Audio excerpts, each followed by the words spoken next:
Hey guys, what is up? SuperKmanrocks here, and I am here for my Group B play-ins overview and full analysis of all 6 teams that are in this group. If you didn't check out the video that went out live yesterday, I did my analysis on all 6 of the teams in Group A of the play-ins. You can check out that video up in the iCard right now, but today we're going to be talking about Group B, which is definitely, in my opinion, a more exciting group to talk about, what with the top-end talent just being so much higher. You have a representative from both the LPL and the LCK in this playing group, as well as the LEC, and probably the best minor region team in play-ins, all in this group. It's a ton of really, really good teams all vying for the opportunity to even have a chance to play their way out of this group. So if you guys are excited for me to go over this, let me know down in the comments section below. Who do you think is going to be getting out of this group at number 1?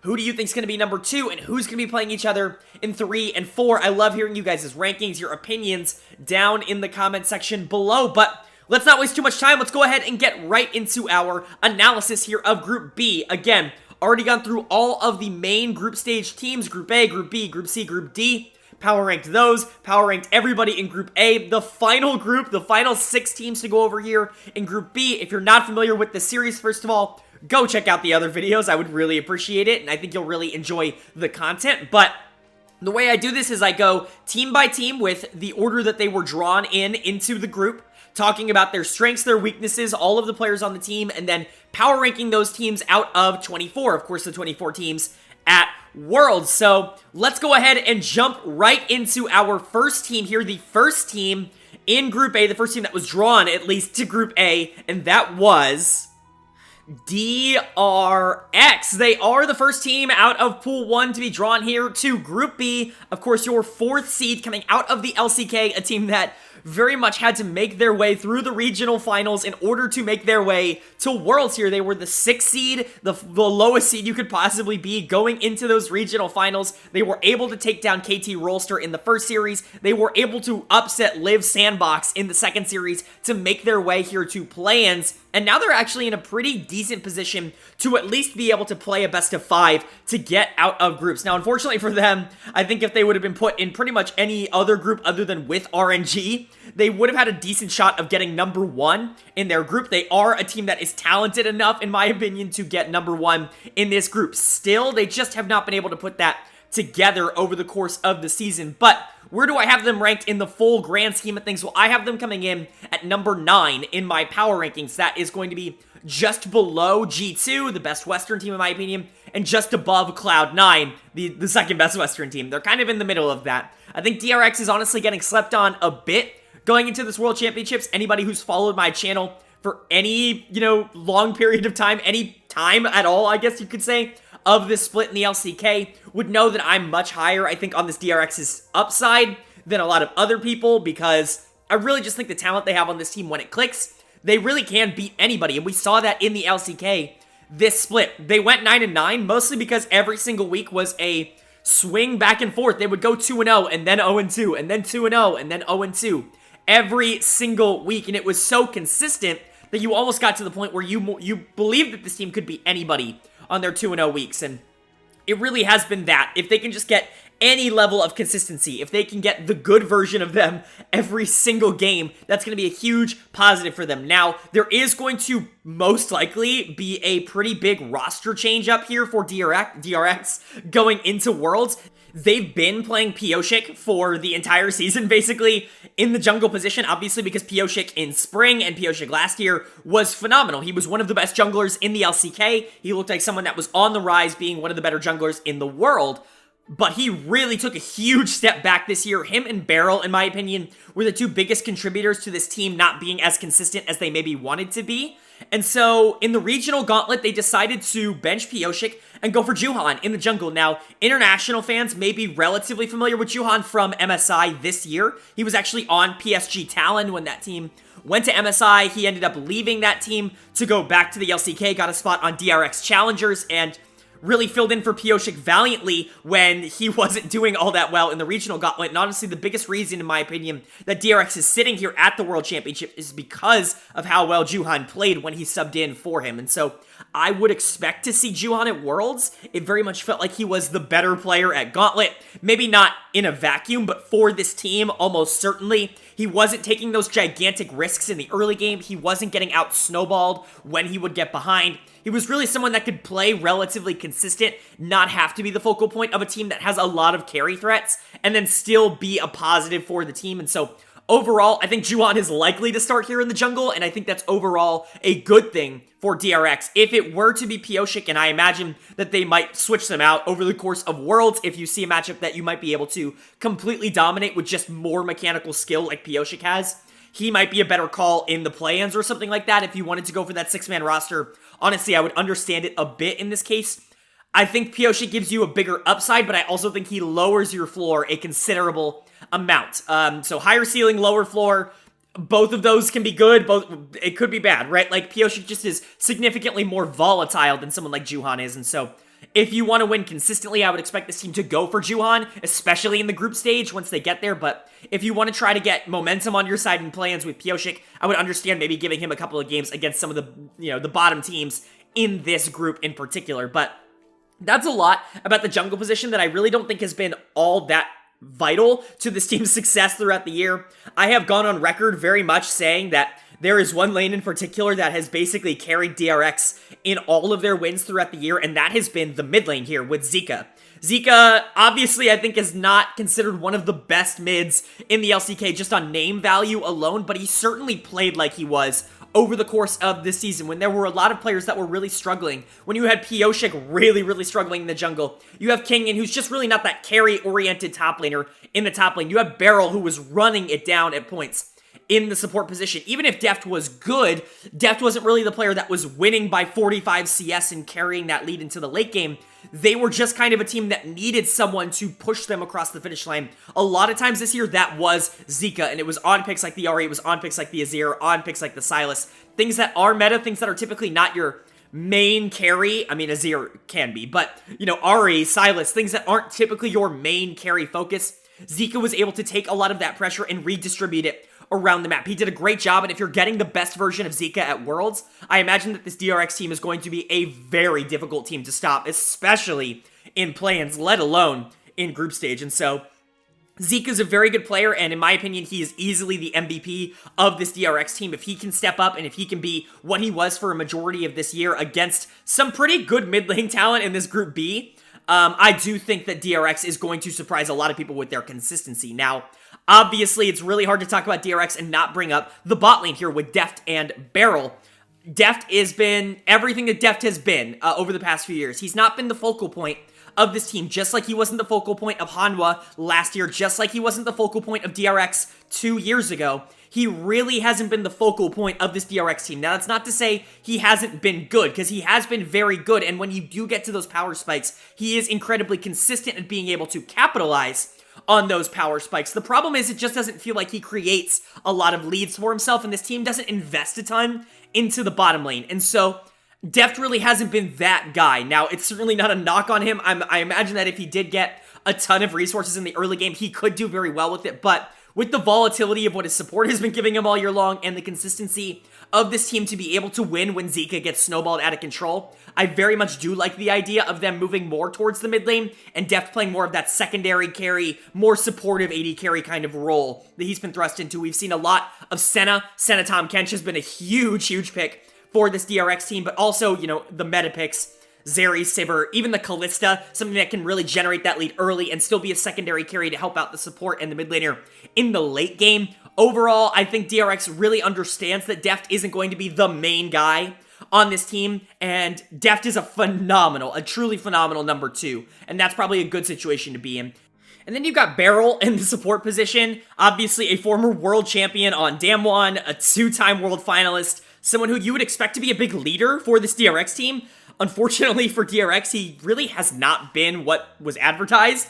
I had him as the number 1 support in the LCK going into the year. He has certainly not lived up to that. There have been so many games out of Beryl that have just been not good at all. And obviously, he still does have his good games where he can show up and he can create the same kind of impact that he had the past 2 years on the best team in the world, but he's just not that player anymore. And I'm not going to say it's the ecosystem getting out that has been the problem. I don't think he's adapted super well to the Enchanter meta. You can see his most picked champion is still the Tahm Kench. We're seeing a ton of Senna Tahm Kench from this team. They do want to scale into the late game, and he still wants to be able to play aggressive on the front line. That's always been Barrel's playstyle. I don't think he's really enjoyed playing Lulu. I certainly don't think he's enjoyed playing Yuumi. And so I'm really not so sure about how much we're going to expect to see out of him of those two picks at Worlds. And I think those two are going to be absolutely ginormous for a lot of teams at Worlds. And so I don't know about Barrel. If you're getting the good parts of Barrel that you got this year, you're probably going to be fine. But I can't sit here and expect that every single game he's going to be the best version of Barrel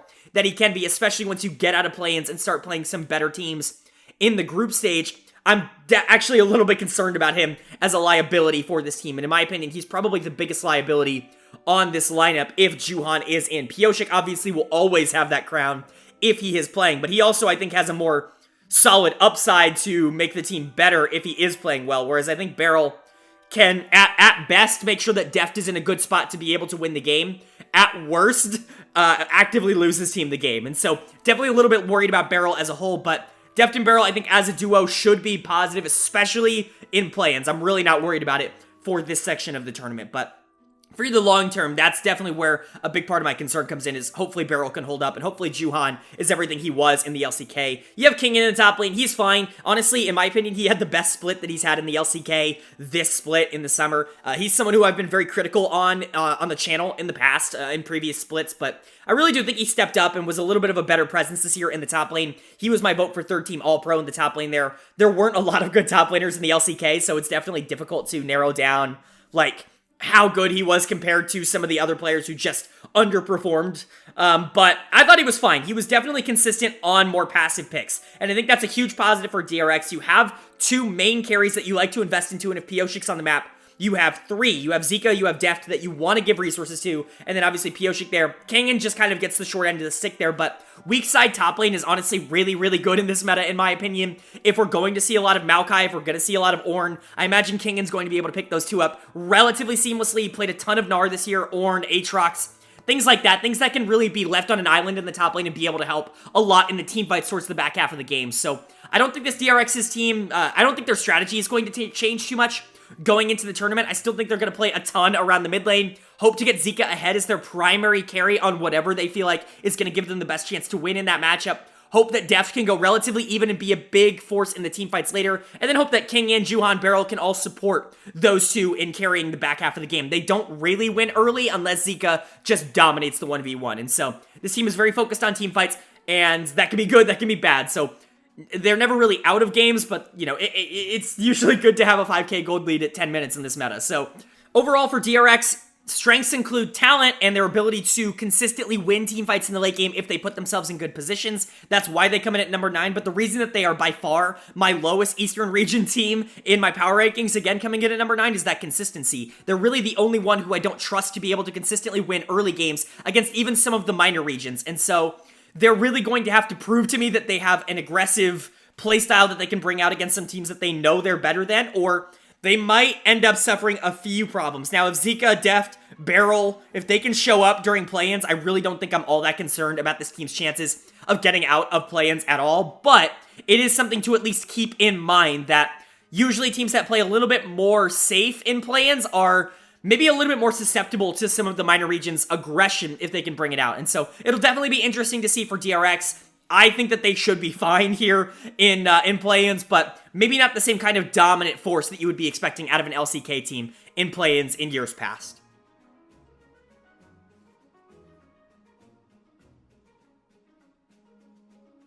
Moving on to our second Pool 1 team here in Group B, we have likely the best team here in play-ins, a team that really should waltz their way into group stage and be a huge threat in that group stage once they get there. Of course, I'm talking about the 4th seed out of the LPL, Royal Never Give Up, RNG. They are in play-ins, which is absurd because this team won MSI not 3 months ago, and so for them to be sitting here in play-ins at Worlds just shows you how strong of a region LPL is, and really how much this team has transitioned from their spring dominance to what happened in summer. And a lot of that, in my opinion, has been a big meta shift just in general that they've just not been able to keep up with. Unfortunately, I think it's moved away from some of their best players on the roster, but we'll talk about that in a bit.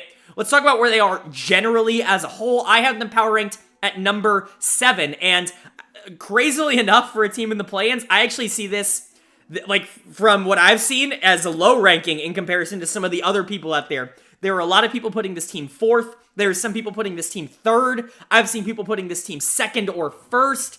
It is insane, the hype level around this RNG team because of the top-level talent that they have on their roster. I guess I'll go into why I'm a little bit lower on RNG as a whole. If you've been watching my LPL weekly recaps, you'll actually know why I'm a little bit lower on RNG as a whole. I really wasn't all that surprised to see them lose to EDG in the playoffs, and then I certainly wasn't surprised to see them lose to EDG in the regional finals. I had predicted the second one. In the first one, I had said that if any team was going to beat RNG easily, it was going to be that EDG roster because of the matchup, but I still think RNG has a lot of the same problems that they had in those playoffs. But let's talk about what they do well. Well, there's a chance that they have 2 of the top 5 to 10 players in the world on this team, in Xiaohu and in Ming. I think those 2 players have been so exceptional for RNG throughout this entire year. Xiaohu especially, obviously was phenomenal in spring. Nobody was ever going to doubt that, but was really the guy for RNG here in summer. He came 2nd place in my LPL MVP voting, only behind Knight.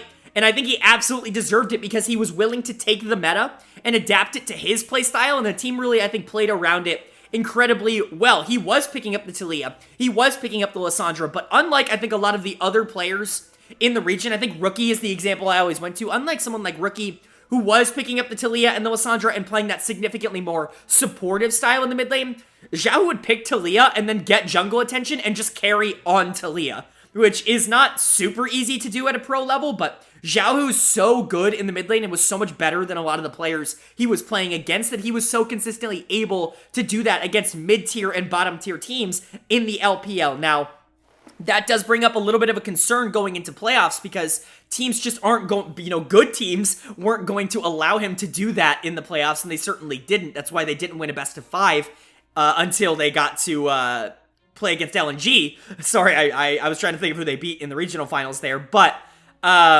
still, for Xiaohu, like, you have to expect him to take a relative step back if he is going to go back to these champions. Now, if he continues to dominate on picks like Talia and Lissandra in terms of taking over the game, then this RNG team could be a lot better than 7. It's just going to be really hard for me to predict that because they really weren't able to do it in the regular season against some of the better teams, and they certainly weren't able to do it against a better team like EDG in the playoffs. But that also goes to Ming. Now, we know what Ming likes to do. We know that Ming wants to play engagers. We know the Nautilus. We know the Leona.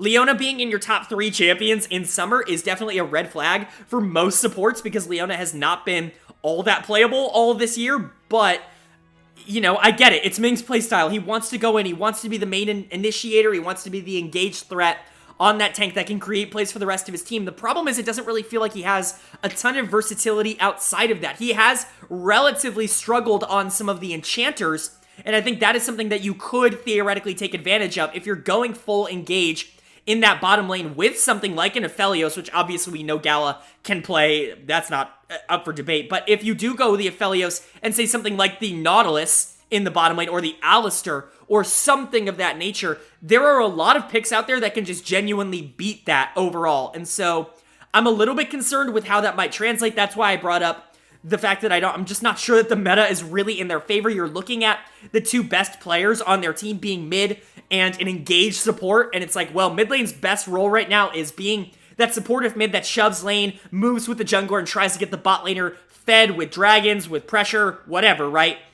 And then you have an engaged style support where that's just not really all of what's meta right now. You really want to be playing Lulu and Yuumi to maximize your bot laner's ability to carry the game. Now, you notice I'm talking a lot about the bot laner, and I haven't mentioned Gala as one of this team's best players, and that's going to be absolute blasphemy to so many people out there, but if you've been watching my LPL videos over the course of this year, you'll know that my opinion on Gala is certainly a little bit lower than consensus. I certainly don't think he's a bad player. I have him probably at worst as the number 3 or 4, probably number 3 AD carry in the LPL behind Viper and behind Jackie Love. But Gala's still a really, really solid player. It's just the problem with Gala, it has been the same problem that he's had throughout his entire career, in my opinion. It's that he doesn't play nearly aggressive enough in the early game to justify giving him a ton of resources. He can do well with resources, but he plays to go even in lane, and then he's a great team fighter, but unfortunately, I'm just not sure that's a world-class ADC's mindset right now. If he's willing to be a little bit more aggressive, if he's willing to put, if Ming's willing to play the Yuumi, and Gala's willing to be the one that's going to step up and make plays on something that's not a Aphelios, something like the Misfortune, something like the Caitlyn, we saw him do that in spring. That's really where he felt like he was at his best, when he was basically forced to make plays on this RNG team. If he can do that, then I do think he can be in that top tier ADCs in the world conversation, but right now I think he's at the top of A tier because I just need to see that killer instinct, that aggressive instinct out of him. If he can go into lane and say, I'm going to win this lane by 40 CS and there's no one in the world that's going to stop me from doing it, Gala absolutely is one of those players that deserves to be mentioned with Xiaohu and with Ming as one of the 5 to 10 best players in the world. But until he shows that consistently in this meta, I'm going to have to take a wait and see approach with him. So hopefully Gala can step up. He's always going to be consistent in the late game team fights. That's why he has always favored going more late game carries. Even back before he broke out as this big superstar bot laner, he always preferred going late game AD carries, going even in lane, and trying to team fight late.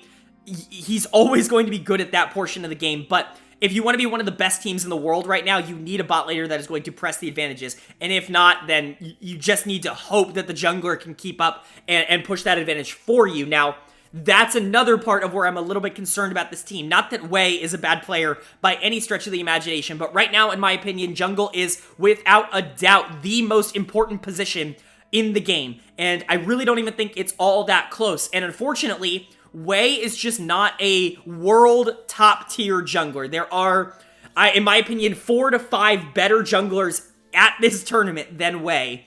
And that's going to be a little bit concerning for RNG because I really do believe that what we've seen out of the meta that I'm going to expect to see at Worlds is that whichever jungler is able to generate that lead by 6 to 7 minutes is usually just able to win the game. Now, if RNG is able to do that, if Wei is able to do that, they have the players to win teamfights for sure. And if they're able to go even, they have the talent to win teamfights against almost anybody in the world. Like I said, Gao is a great team fighter. Ming is a phenomenal team fighter for support. Xiaohu can be really consistent in team fights. They have the ability to win teamfights in the late game. The problem is, I'm a little bit worried about this team's ability to generate leads early because a lot of the positions that require you to generate leads early are either A, in my opinion, their weakest player on the team and Wei in the jungle, or B, Gala, who's just not aggressive enough to generate those leads by himself. And so it's something to look out for RNG. That's probably the biggest reason I'm lower on them, but surely they can turn that around and surely they can prove me wrong on that. This is a team that was able to accomplish that in spring. They just have shown absolutely no sign of that in summer so far. And then you have Breathe in the top lane. I'm actually really high on Breathe. I think he's one of the 3 to 4 best top laners in the world right now. He's been a huge upgrade to RNG in my opinion. Unfortunately, the rest of the team just hasn't adapted to the meta as well, but you need Breathe to play tanks, you need him to play weak side on Gnar, you need him to play weak side on Ornn or Maokai or whatever. He can do that super fine, but he can also carry super hard from that top lane position. Another great team fighter. We've known that for years about Breathe, whether it was on OMG, whether it was on WE, wherever it was for Breathe, he was always one of the best players on his team because of his consistency in team fights. He's still that guy with the Gwen, with the Gangplank, whatever you really want to put him on. Breathe is still phenomenal, and I think that's going to be a big power point for them. Hopefully, they do get the meta that some of the other analysts are talking about with the Jace, with the Camille, things like that in the top lane. I'm not predicting that. I'm definitely predicting more of a weak side tank meta in the top lane, but whatever ends up happening, I think Breathe is going to be fine for this team in the top lane. So where does that leave them overall? Well, that leaves them as, in my opinion, I know I've talked a little bit down on them, but they're the best team in play-ins. It's really not all that for debate. Some people are just going to see them as even better than what I'm calling them as. They're one of the top 7 teams in the world. I think top 7 is a big gap, and then 8 downwards I think is pretty much everybody else. They are in that top 7 gap. I still think they're one of the best teams in the world, a team that, if they do make it out of play-ins, should be a shoo-in to make it out of groups. However, I'm just not sure about their potential to go on at this World Championship to win a quarterfinals best of 5 or win a semifinals best of 5 and be able to push their way into a World Championship. I'm definitely still questionable about their ability to do that, but if they can get a good grasp on the meta here in play-ins, we've seen a lot of teams do this in the past, if they can build some momentum, get some games on stage to really understand how this team wants to play, they could come out of their group in a good spot, maybe get a good draw in quarterfinals, they could realistically get themselves to World Finals, and it wouldn't be ridiculously surprising. It's just not something that I'm going to predict. I think it's the least likely of all the major 7 teams to make Grand Finals, but they're still one of the top 7. They still could be one of the best teams in the world. It's all about how this team adapts.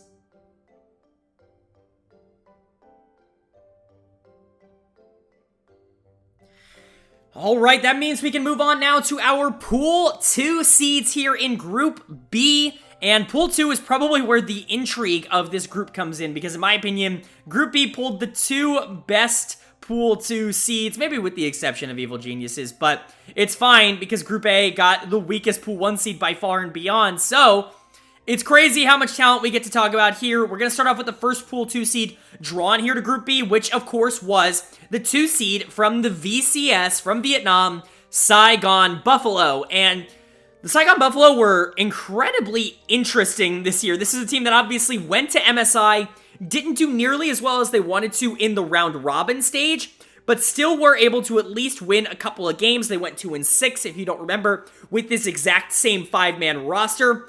And then Summer Split happened, and honestly, they were not all that great. Summer Split in the VCS was ridiculously competitive. There were so many teams that were consistently able to take games off of some of the better teams in the league. They end up with an 8-6 record, a 21-15 overall record in games, but they weren't nearly as dominant in summer as they were in spring. They go into playoffs, and they really turn it back on. They show why they were the team that ended up winning spring out of the VCS. They end up actually beating GAM in a best-of-5 in winners finals to go to grand finals. GAM obviously is able to take losers finals and then is able to sweep Saigon Buffalo in grand finals overall, but this is not a bad Saigon Buffalo team. Even though their record might not be dominant, even though they might be coming out of a minor region, I've talked about this. I talked about this with GAM. I've talked about this in multiple videos.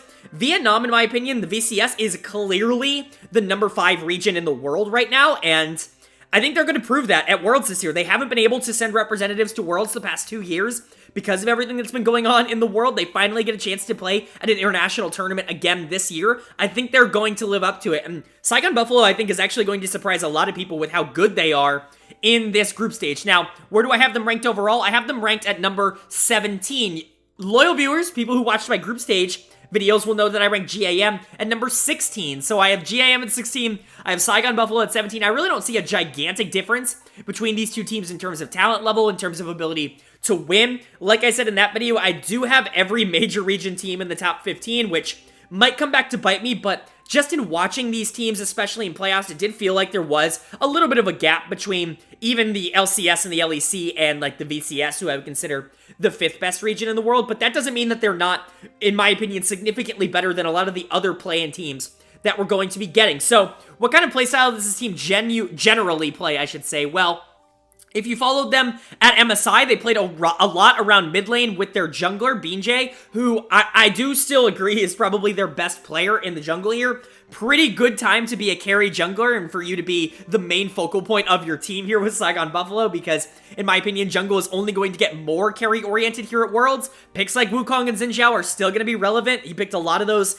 in summer, and then, you know, adding something like the Hecarim to the mix, I think that this team is actually in a pretty good position to be able to carry through the jungle, because BJ does a great job of being able to generate his own lead in the jungle and be able to spread that wealth to other places. Now, obviously, at MSI, they like to play through Froggy, but the meta has definitely shifted away from mid lane, and honestly, Saigon has adapted relatively well. They picked up a lot of supportive mids, and they've really stopped playing through that. You see the Talia, the Galio, the Lissandra, very popular picks for this team. They've really started to run through hyper carries in the bot lane, and I really like that again for this meta. Shogun was really good in playoffs for this Buffalo team, and if he can be that consistent in play-ins, this is a team that genuinely could surprise a team like DRX or surprise a team like Mad Lions. BJ, Shogun, those are the 2 players that I think you're going to have to look out for as the main carry threats here on Saigon Buffalo to be able to win games for them.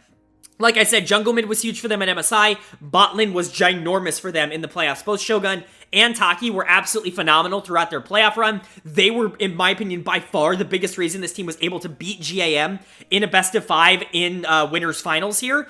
And it's because Shogun does such a great job of being able to not lose early on picks like Aphelios or Sivir or whatever that he wants to go to, and then just do so much consistent damage towards the back half of the game. You have phenomenal peel. Hazmed is a phenomenal player in the top lane in terms of peel in the mid to late game. Froggy is a great supportive mid laner. I think you could make a case that he's the best player on this team, but he's certainly not had the carry role assigned to him this split at least. And then Taki was phenomenal for this team at the support position. And so overall, I really like what the Saigon Buffalo team was doing throughout most of Summer Split around the bot lane and throughout what they were doing in the playoffs, especially around Shogun, really giving him all the opportunities he needed to be able to carry in these late game team fights. Very similar to what I was talking about with DRX, but instead of mid lane, it's bot lane, kind of just flip-flopping those back around. But as for the rest of this team, I didn't really talk about Hazmed that much.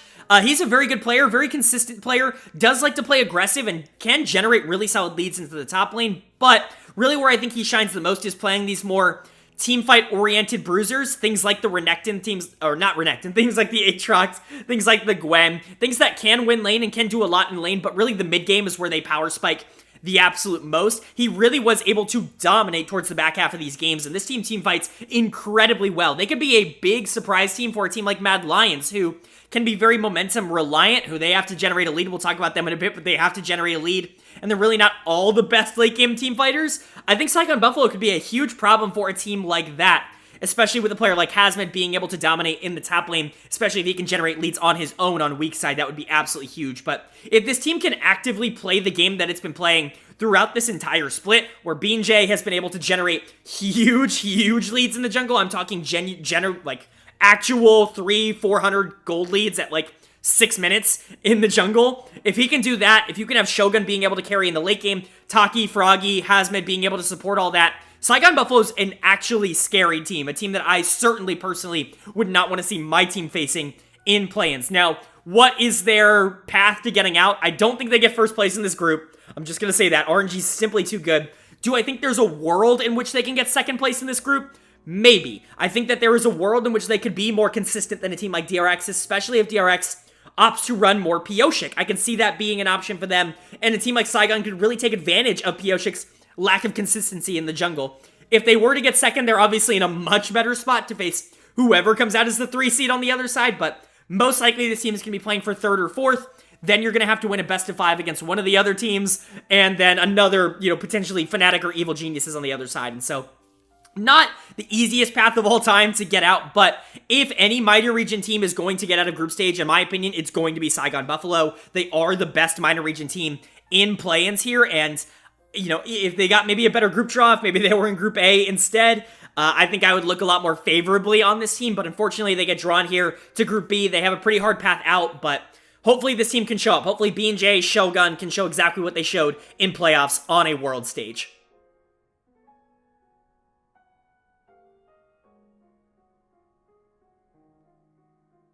Moving on to our second Pool 2 team here, and it is our final major region team that we're going to be talking about in this series, because we are going to be talking about the number 4 seed coming out of the LEC, a team that really shouldn't even be at Worlds in the first place, a team that has yet to win a single best of 5 in the year of 2022. Of course, I am talking about the Mad Lions here from Europe, and certainly their path here has been a little bit different than a lot of the other teams that have made it here. A lot of teams, DRX in particular, had to fight their way essentially through a gauntlet to even be able to get here in the first place. A team like LNG won, 8 best of 5s over the course of the year and still weren't able to make Worlds.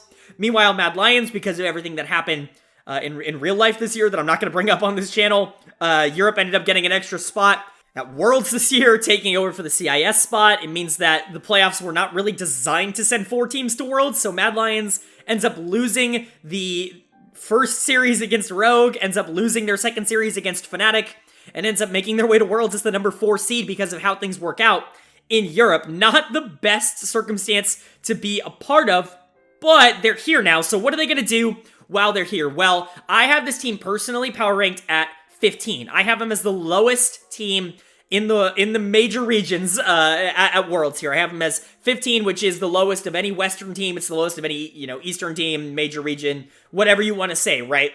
I don't have a lot of confidence in this team to do the same kinds of things that I think other teams are capable of doing at this tournament. Now, do I think they're that much different than a team like Evil Geniuses?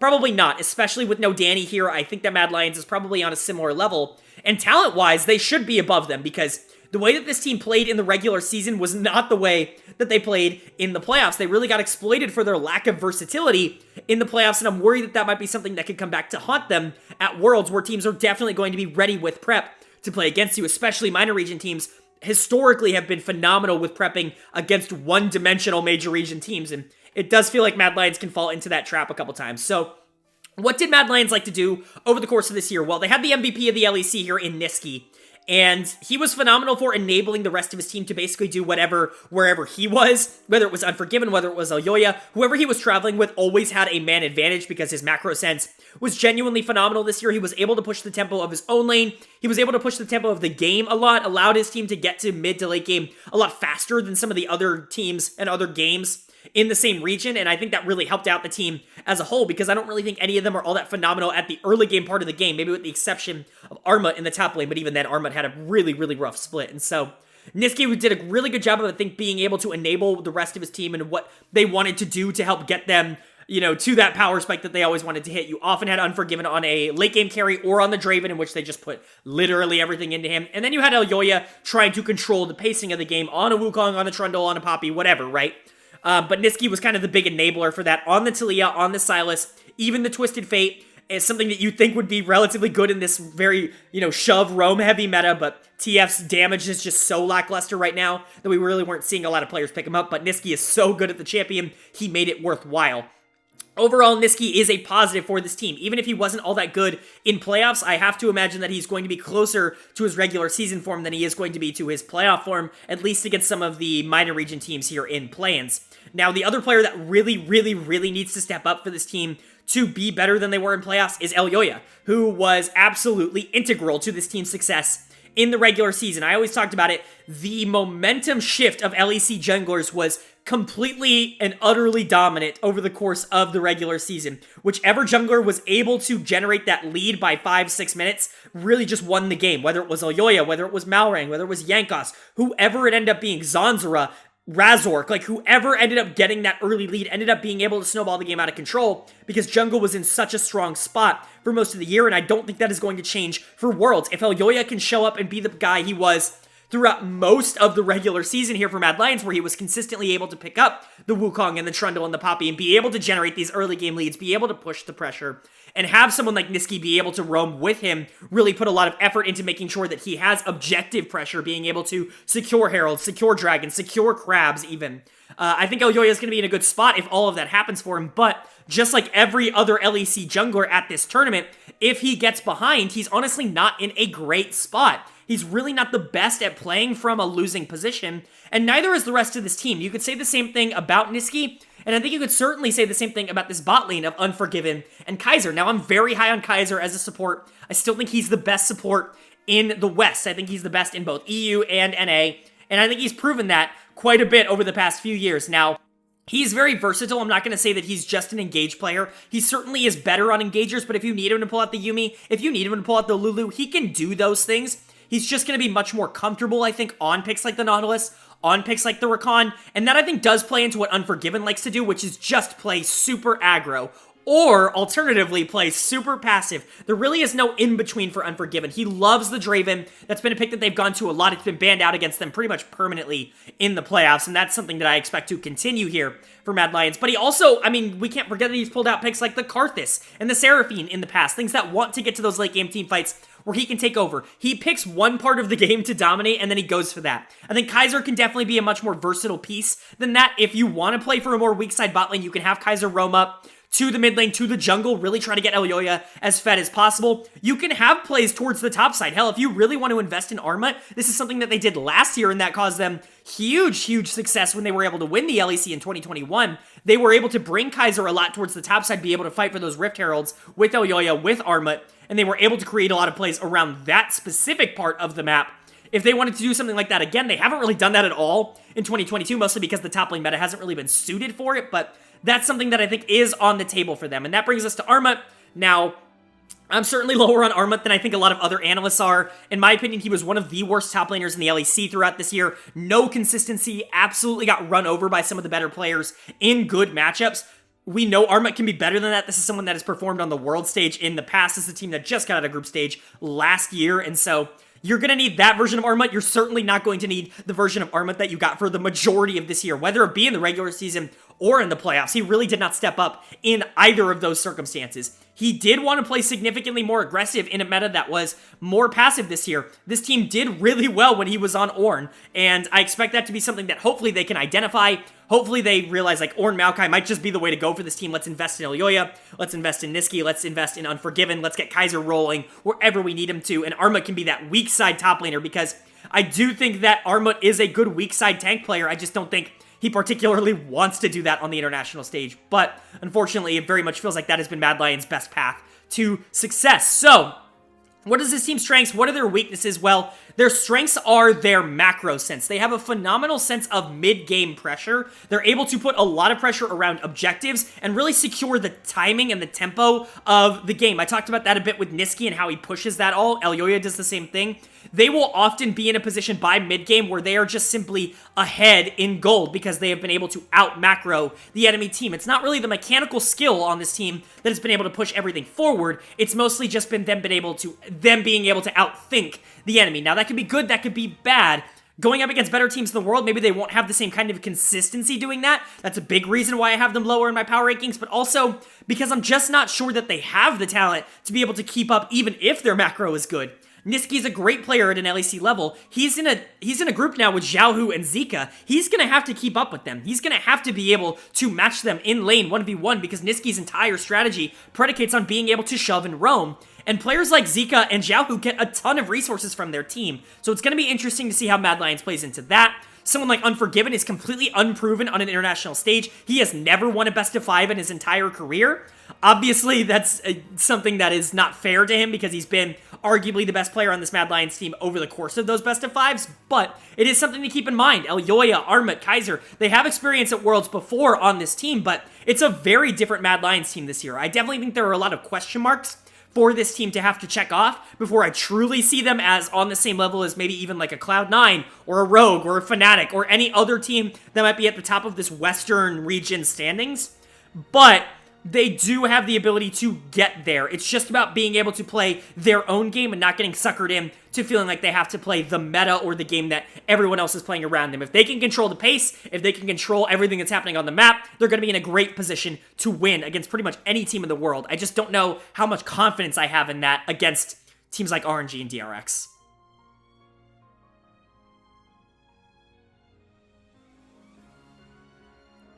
Moving on to our Pool 3 seeds here in Group B.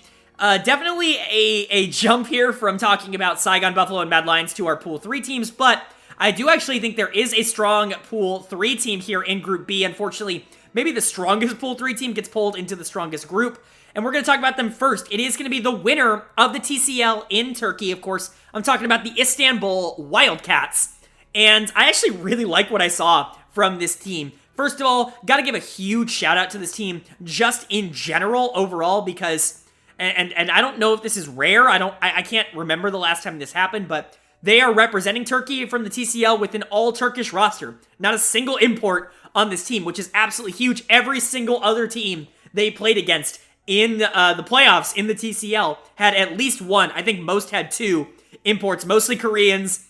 Depending on, I don't know if Bolulu is still an import. I don't know how that works, but still, a lot of really, really good stuff for Istanbul and, really representing the Turkish region really, really well with some good Turkish talent. Now, where do I have them power ranked? I have them coming in for me at number 19. Now, that might seem a little bit high if you watched Group A. That actually makes them the highest of some of the other seeds. I have them above DFM. I have them above a team like Chiefs, which may be really surprising to a lot of people, but I actually really like what I saw out of this team in playoffs. I was really, really pleasantly surprised with the way they played around pretty much every lane. They had a really good game plan, but they were flexible in that game plan in the sense of if you needed a strong side, if you needed a weak side, everybody could do it. Everybody could play the role that they needed to play, and they really did impress me. So who is kind of the main carry of this team? Well, throughout playoffs, it really was no question. The main carry of this team in playoffs was Saren in the mid lane here. He was awesome in the mid lane, on the Ahri, on the Sylas, even on the Azir. Whatever he needed to do, he was really able to take over the game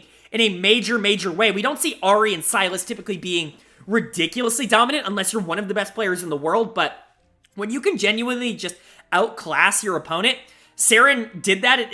You can look really good on those two champions, and it was really, really impressive to see Istanbul be able to play around mid lane so effectively. Now, obviously, this is a really, really good group of mid laners in Group B. Xiaohu, Zika, hell, even like Niski, the MVP of the LEC. Like, you've got a ton of active mid lane talent that you're going to have to go into in this group, but I think this team does a really good job of playing around mid lane, but also using mid lane as a tool to make sure that everybody else is in a really, really good spot. Saren and Ferret, I actually thought played really, really well together in the playoffs. Ferret does play much for the early game, very, very much so for the early game, and I think that helps out this team a lot. He really creates a lot of advantages for his laners, whether it's mid lane, bot lane, could be top lane sometimes too. I'm very impressed with Starscreen, we'll get to that, but Ferret often plays the Wukong, really dominant on Xin Zhao. Really, really loved how he played the Xin Zhao. That's a pick that I expect to see out of this team a lot. I know I'm not a big fan of the pick, but if you play it that well, just go ahead and play it.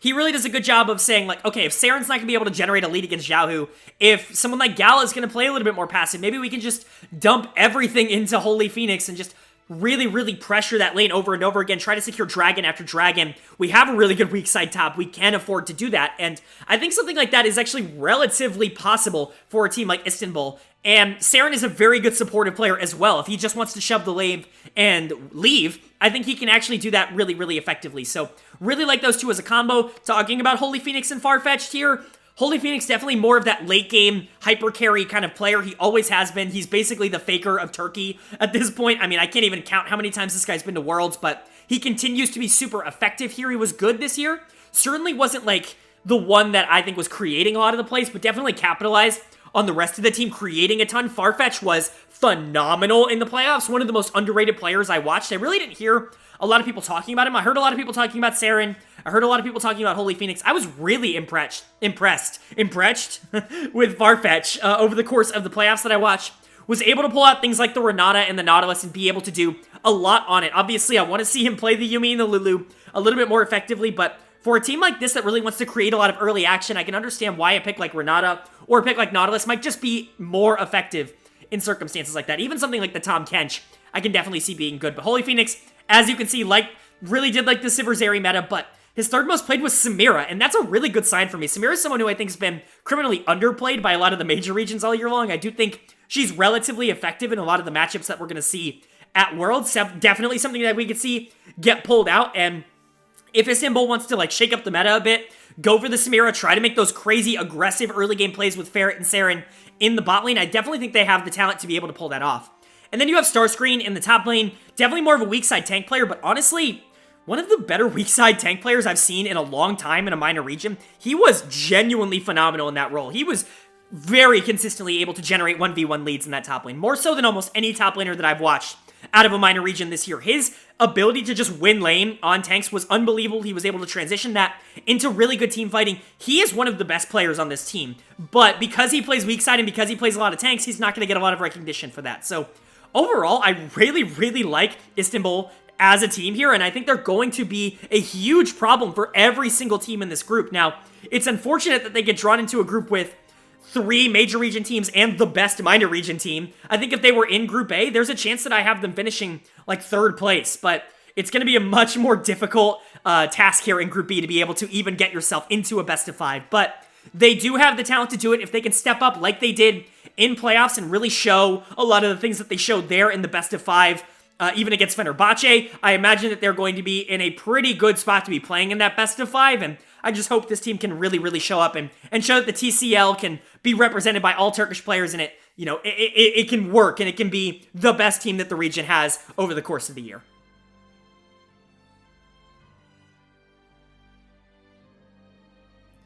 That's going to bring us to our 6th and final team here in Group B, and it's going to be the representatives from Latin America, the LLA winners in one of the most insane finals you will ever see in League of Legends. We're talking about Isurus, and Isurus comes into this tournament honestly not looking the best, and that's going to be a little bit represented in my opinion of them, but I think a lot of the teams at Worlds this year could shock a lot of people.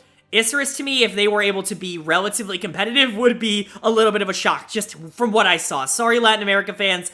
If you're a huge fan of Isurus and you've come to hear me, praise them, you might need to go to a different video. I wasn't really a huge fan of what I saw out of this team. They come into my power rankings at number 24 out of 24, the last ranked team at Worlds for me. And unfortunately, I don't really see a lot of upside for this team. So how did they like to play? What got them to the LLA finals? Well, they played a ton, I mean a ton through mid lane, whether it was on carry picks like Azir or on these secondary carry picks, very similar to what Team Liquid would do throughout majority of the year with the Swain, with the LeBlanc, things like that on Seiya. He was really, really good in the playoffs, mostly on Azir, which is unfortunate because he got gutted right before Worlds, but Seiya was huge. He was often in positions where he was actually getting down in gold to be able to roam around the map and be able to create plays and fight and generate leads. He was very, very aggressive. This team in general was very, very aggressive as a team. Sometimes they would work, sometimes they wouldn't. And that could have been good, that could have been bad, but Seiya was usually often a huge part of that. Now, obviously, before we get into the rest of this team, there are going to be a lot of players that I think some people are going to be familiar with. ADD, Seiya, Jelly.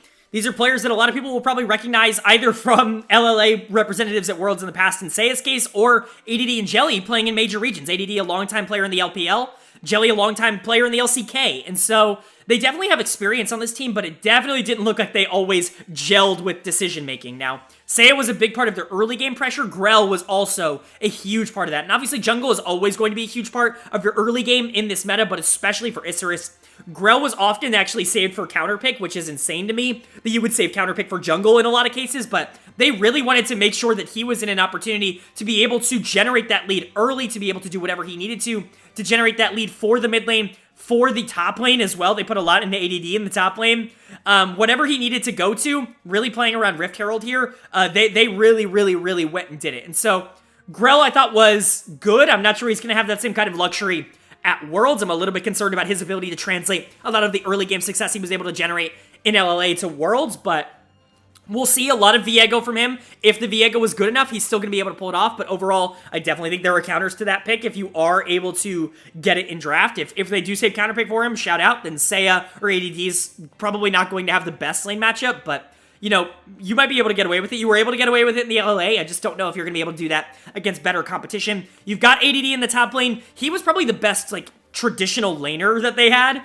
Maybe Jelly, but ADD was probably the traditional, like, in-lane best laner that they had. He often played tanks, very similar to what I just talked about with Starscreen for the Wildcats. He was able to generate a lot of leads for himself on those tanks. He just wasn't really able to do a lot with it after that. He was good in the mid to late game, but he wasn't great. Not someone that I was like, oh my god, this is insane. Where I was blown back by the amount of pressure that Starscreen was able to generate and be able to translate that into huge advantages for his team in Turkey. I did not feel the same way with ADD here in the top lane for Isurus. And then the bot lane, I just don't think is a strength, like straight up for this team. I think Gavodo and Jelly are at best like meh. Gavodo doesn't play any of the meta champions. Hopefully that's going to be good for him going into Worlds, because a lot of the champions that were meta throughout the year have been completely gutted, but he didn't play the Zeri or the Sivir at all this year, and so definitely concerned about that. Jelly's most played champion was Alistar, so definitely concerned about that. It really just feels like this team was playing in their own little bubble, and it managed to work because they were so much better than everybody else they were playing against in LLA, but I'm very worried about this team's chances of being able to actually take on some of the better teams in the world. I think in a realistic scenario, could they just play so fast and so aggressive in the early game, especially around mid and jungle, that they're able to surprise teams? Yes, but I'm really concerned about the talent level on this team compared to the rest of the league, or the rest of the group in this particular instance. I just don't know if Seiya is going to be able to have the same amount of say, pun intended, on this group that he was able to do in the playoffs, because I just don't know if he's going to be able to go up against Xiaohu, or go up against Zika, or go up against Niski, and create the same kind of pressure that he was able to in the LLA. I don't know if Grell's going to be able to generate the same kind of leads against Wei, and against Juhan, and against El Yoya. Like, I don't know if he's going to be able to do that. Gavodo and Jelly certainly aren't going to be able to dominate in lane. They were barely able to do that in the LLA, and then ADD is just a weak side top laner, so really, where are your strengths coming from? This is really the only team at Worlds that I would be very surprised if they were able to make top 4. I really don't see a lot of benefit to them. I think maybe if they were in Group A, they'd have a better chance. There is a lot of turnover and turmoil of teams in Group A that I think theoretically, like, they could be able to take a couple games off of some of the bottom teams on that side. But in this group, where like the second worst team is the Istanbul Wildcats at 19 for me, like, I just don't see them really having a shot of being able to compete with a lot of the rest of the teams in this group. So hopefully I'm wrong. You know, I always love to see teams outperform the expectations that I give to them. If I'm wrong, I'd love for it to be wrong in the good direction. I love when teams outperform it, and so hopefully Isurus is able to do that here and show a lot of good things at Worlds, maybe show that they didn't show the best of themselves in the LLA, but it's just not something that I'm going to predict. And if I had to make a guess, I would say that this team is probably going to be the worst team at the World Championships this year.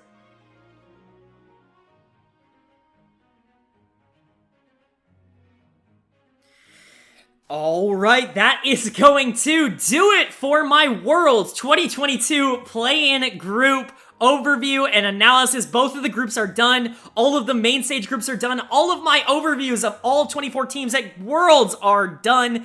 If you guys enjoyed this series, I highly recommend you leave a like. It really does mean a lot to the channel and to me. But let's go ahead and go over where I'm predicting a lot of these teams are going to be going. You saw my Group A predictions. Here are my Group B predictions along with my Group A predictions up on the screen right now. I have RNG finishing in first place. That would not be a surprise to anybody, and really, they should be heavy favorites to finish this group in first place. They are clearly the best team in play-ins, in my opinion. I have DRX coming in second. I still think they are the second most talented team here. If somebody were able to jump them, I wouldn't be entirely surprised, but DRX should be able to hang on here and at least get second. Third and fourth for me are Mad Lions and Saigon Buffalo. I actually could see these two teams switching if things go really right for Saigon in the group stage, but either way, they're going to be playing each other for a chance to get into that best of 5 against, in my opinion, evil geniuses on the other side. And then, unfortunately, that means the Istanbul Wildcats and Isurus are not going to be making it to any best of 5s this year. It really sucks for the Wildcats.